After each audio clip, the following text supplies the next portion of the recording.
Shop करवा के वापस आ रहे थे, मैं था और शहजाद थे, और हम ट्रेन रुकी रोडी में।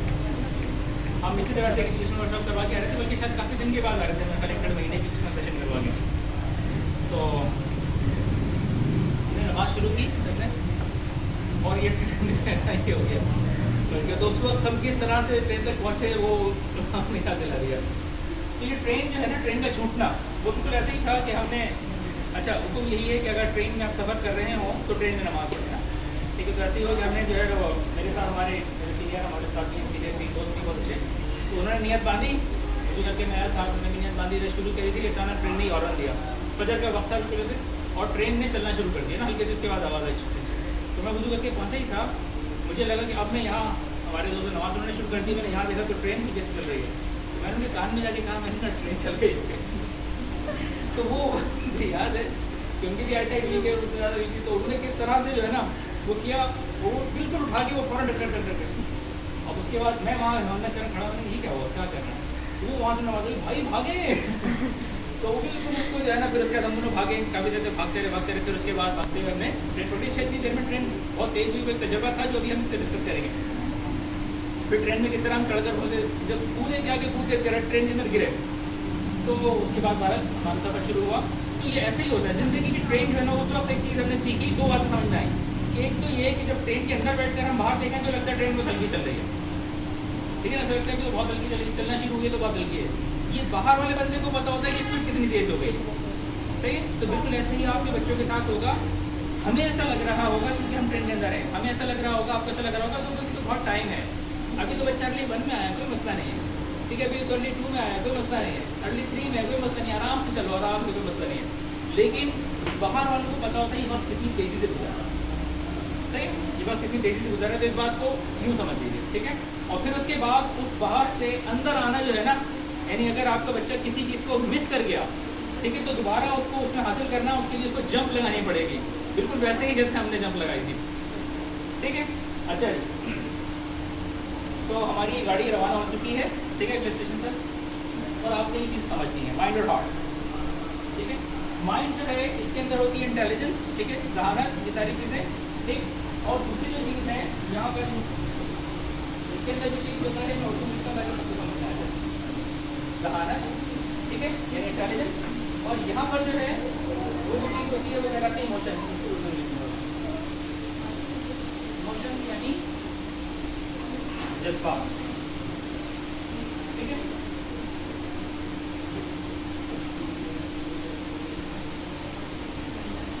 इंटेलिजेंस और इमोशंस, तो ये 2 चीज़ें हैं, ठीक है, इमोशन के लिए। अब आपके बच्चों को ज़हीन भी बनाना है, यानी इंटेलिजेंट भी बनाना है, और उसके साथ साथ उनकी इमोशनल डेवलपमेंट भी करनी है, ठीक है, इमोशनल डेवलपमेंट भी करनी है। ये दोनों चीज़ें कनेक्ट होंगी तो आपका बच्चा आपकी बेहतरीन इज्जत करेगा, ठीक है, आपकी बेहतरीन इज्जत करेगा। वो ऐसा नहीं होगा कि जिस वक्त उसकी ज़िंदगी में कोई परी आएगी तो वो ऐसा नहीं होगा कि अपने माँ बाप को भूल जाएगा, ठीक है। वो एग्जैक्टली उस वक्त अपने माँ बाप की कदर कीमत समझेगा कि आज उसे इस स्टेज तक पहुँचाने में आप लोगों का किरदार है। ये ऐसा नहीं होगा कि उसको बाहर से कहीं से कनाडा से अगर कोई स्कॉलरशिप मिलेगी तो कहेगा छोड़ो यार, माँ बाप की क्या ज़रूरत है, माँ बाप को यहीं छोड़ो और मैं निकल जाता हूँ, ठीक है। तो ये फ़र्क होगा, सही है। दूसरी चीज़ ये है इमोशंस, वही चीज़ समझा, ठीक है। इमोशंस का मतलब ये है कि उसे दूसरों के जज्बात का ख्याल होगा, ठीक है, उसे ख्याल होगा कि अगर मैं कोई बात कहूँगा तो इसका दूसरों पर क्या असर होगा। आपने देखा है हमारी सोसाइटी में बहुत सारे लोग ऐसे होते हैं कि जो ऐसी बात करते हैं, आपके आपने देखा होगा, ठीक है, ऐसी बात कर जाते हैं जो बस उसके बाद एटम बम की ज़रूरत नहीं रहती।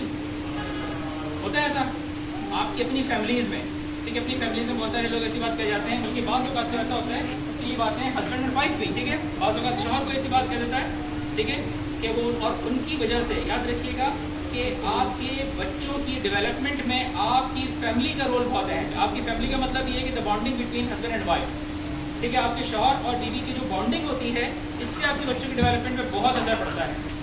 वो वालिदैन जिनकी आपस में नहीं बनती, ठीक है, वो शौहर और बीवी जिनकी आपस में नहीं बनती, अगर उनका आपस में किसी बात का झगड़ा रहता है, ठीक है, एक दूसरे को ताने दुश्मनी देते रहते हैं, तो इसका सारा असर बच्चों पर पड़ता है।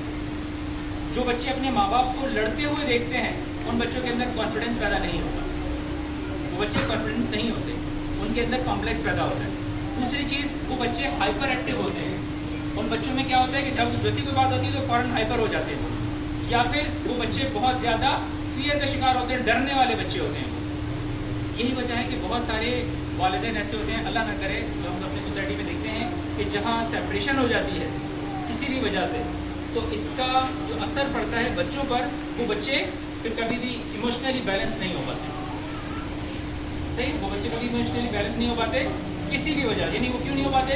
क्योंकि उनकी बैलेंस पर्सनालिटी के लिए, उनकी कामयाब ज़िंदगी के लिए ज़रूरी है कि यहाँ ऊपर बैलेंस हो। ठीक है, बैलेंस दो चीज़ों का होता है ना, सिंगल चीज़ तो बैलेंस नहीं होती, ठीक है, सिंगल चीज़ तो जैसे अपनी जगह होती है। तो जो बैलेंस है वो हस्बैंड एंड वाइफ के दरमियान है।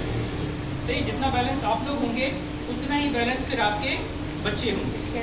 ठीक है, उतना ही बैलेंस आपके बच्चों में आएगा। सही है, क्लियर हो गई चीज़? अच्छा है, तो ये माइंड और हार्ट जब हमें समझ में आ जाता है, ये वो चीज़ है जो आपके बच्चों को बैलेंस रखती है। ठीक है, अच्छा, अभी दोनों बैलेंस रखती है, इसमें जब ये समझ में आती है तो इससे हम आगे चलते हैं। इसका अगला स्टेज है, वो है आपके बच्चों की ट्रैवलिंग में, एजुकेशनल ट्रैवलिंग का अगला स्टेशन। उसका अगला स्टेशन कौन सा है?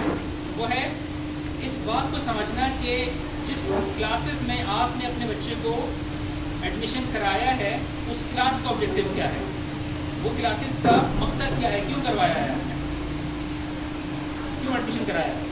ताकि चलो थोड़ी देर से चांस छूटे रहे बच्चे से, इसलिए करवाया आपने? अच्छा, शुक्र है सही, बच्चा स्कूल जाता थोड़ी देर तो टाइम मिलता है, कम से कम फेसबुक देख लेते, वरना तो देखने ही नहीं देता। यूट्यूब पे इतना अच्छा ड्रामा आ रहा है, ठीक है, आयशा खान का, वो तो देख लेते, वरना ही तो देखने ही नहीं देता। ये क्यों करवाया एडमिशन?